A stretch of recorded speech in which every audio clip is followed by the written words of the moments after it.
அதிகாரம் 5.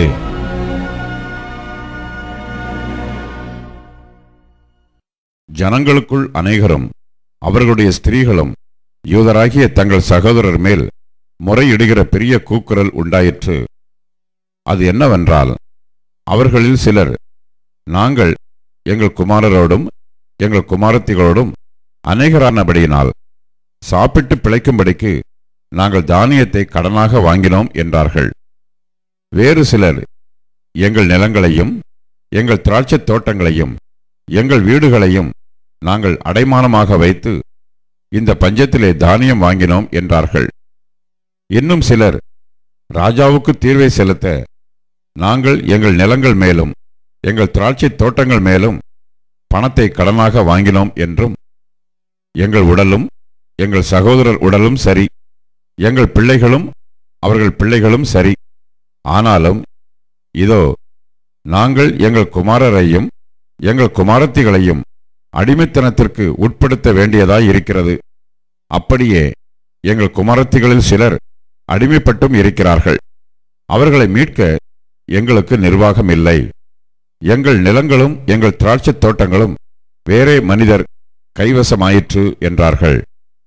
அவர்கள் கூக்குரலையும் இந்த வார்த்தைகளையும் நான் கேட்டபோது மிகவும் கோபம் கொண்டு என் மனதிலே ஆலோசனை பண்ணி பிற்பாடு பிரபுக்களையும் அதிகாரிகளையும் கடிந்து கொண்டு, நீங்கள் அவரவர் தங்கள் சகோதரர் மேல் ஏன் வட்டி சுமத்துகிறீர்கள் என்று சொல்லி அவர்களுக்கு விரோதமாக ஒரு பெரிய சபை கூடிவரச் செய்து அவர்களை நோக்கி, புறஜாதியாருக்கு விற்கப்பட்ட யூதராகிய எங்கள் சகோதரரை நாங்கள் எங்கள் சக்திக்கு தக்கதாய் மீட்டிருக்கையில் நீங்கள் திரும்ப உங்கள் சகோதரரை விற்கலாமா?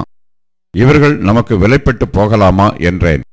அப்பொழுது அவர்கள் மறு உத்தரவு சொல்ல இடமில்லாமல் மௌனமாயிருந்தார்கள். பின்னும் நான் அவர்களை நோக்கி, நீங்கள் செய்கிற காரியம் நல்லதல்ல. நம்முடைய பகைஞராகிய புறஜாதியார் நிந்திக்கிறது நிமித்தம் நீங்கள் நம்முடைய தேவனுக்கு பயந்து நடக்க வேண்டாமா? நானும் என் சகோதரரும் என் வேலைக்காரரும் இவ்விதமாகவா அவர்களுக்கு பணமும் தானியமும் கடன் கொடுத்திருக்கிறோம்? இந்த வட்டியை விட்டு விடுவோமாக.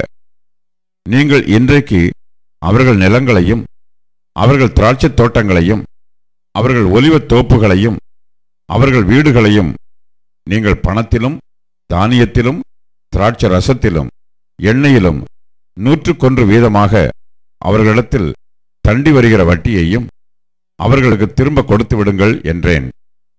அதற்கு அவர்கள், நாங்கள் அதை திரும்ப கொடுத்துவிட்டு இனி அப்படி அவர்களிடத்தில் கேட்க மாட்டோம், நீர் சொல்கிறபடியே செய்வோம் என்றார்கள். அப்பொழுது நான் ஆசாரியர்களை அழைத்து அவர்கள் இந்த வார்த்தையின்படி செய்ய அவர்களை ஆணையிடுவித்துக் கொண்டேன். நான் என் வஸ்திரத்தை உதறி போட்டு, இப்படி இந்த வார்த்தையை நிறைவேற்றாத எந்த மனிதனையும் அவன் வீட்டிலும் அவன் சம்பாத்தியத்திலும் இருந்து தேவன் உதறி போட கடவர். இந்த பிரகாரமாக அவன் உதறி போடப்பட்டு வெறுமையாய் போவானாக என்றேன். அதற்கு சபையார் எல்லாரும் ஆமென் என்று சொல்லி கர்த்தரை துதித்தார்கள்.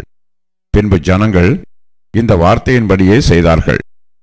நான் யூதா தேசத்திலே அதிபதியாயிருக்கும்படி ராஜாவாகிய அர்தசஷ்டா எனக்கு கற்பித்த நாளாகிய அவருடைய 20ஆம் வருஷம் தொடங்கி அவருடைய 32ஆம் வருஷம் வரைக்கும் இருந்த 12 வருஷ காலமாய் நானும் என் சகோதரரும் அதிபதிகள் வாங்குகிற படியை வாங்கி சாப்பிடவில்லை. எனக்கு முன்னிருந்த அதிபதிகள் ஜனங்களுக்கு பாரமாயிருந்து அவர்கள் கையிலே அப்பமும் திராட்சை ரசமும் வாங்கினதும் அல்லாமல் 40 சேக்கல் வெள்ளியும் வாங்கி வந்தார்கள். அவர்கள் வேலைக்காரர் முதலாய் ஜனங்கள் மேல் அதிகாரம் செலுத்தினார்கள். நானோ தேவனுக்கு பயந்ததினால் இப்படி செய்யவில்லை. ஒரு வயலையாவது நாங்கள் கொள்ளவில்லை. அந்த அலங்கத்தின் வேலையிலே முயன்று நின்றேன். என் வேலைக்காரர் அனைவரும் கூட்டமாய் அந்த வேலைக்கு கூடி வந்தார்கள்.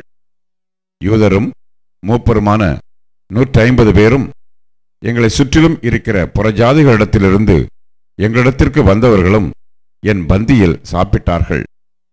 நாளொன்றுக்கு ஒரு காளையும் முதல் தரமான 6 ஆடும் சமைக்கப்பட்டது.